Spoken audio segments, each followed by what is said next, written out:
more you look, the less you actually see. One day, I drove into Dover's petrol station. My fuel gauge was creamy red. The problem was not the gauge. The real problem was my pocket. I had 200 naira cash on me, nothing in bank. My plan was to go park the car at home, leave it there until I could afford fuel again. The remaining fuel might not get me home, so I had to buy fuel with the last 200 naira on. As I was leaving the station, an old friend waved me down.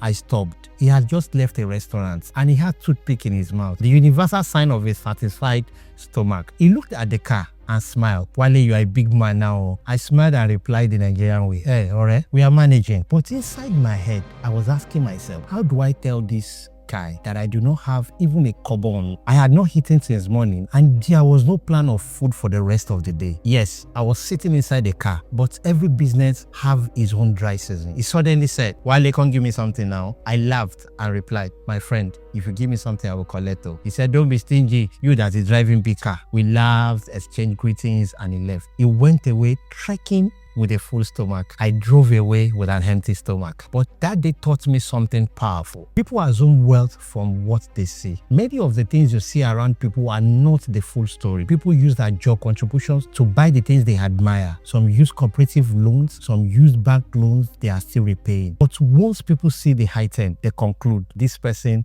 is a millionaire. Some people buy 5 million naira car by contributing 100,000 naira every month for years. Some people build their house for 10 years before completion. But the moment the building is finished, some people will conclude this person is very rich. The owner of that big private school you admire may not even be making 1 million naira profit yet. Man living inside a mansion might still be struggling to pay his children's school fees. The person driving Mozo Camry may be battling with rent issues. The flourishing business you see online might still be struggling to break even. The supermarket owner you admire may be deep in debt. Even your friends abroad may still be drowning in bills and responsibilities. So never judge wealth by appearance. Assets are not the same as cash. Some may own valuable things but still be temporarily broke. Many people even call others stingy, not knowing the person is battling to pay staff salary. Things are not always the way they appear. As Yoruba will say, "Aṣọ ńlá kọ́ lèèyàn ńlá." Big clothes do not make big person. So do not always feel bad when you are broke too. More people around you are in the same situation than you realize. If this message makes sense to you, share it, let other people see it. My name is Beta Wale, and remember, Ba Oku,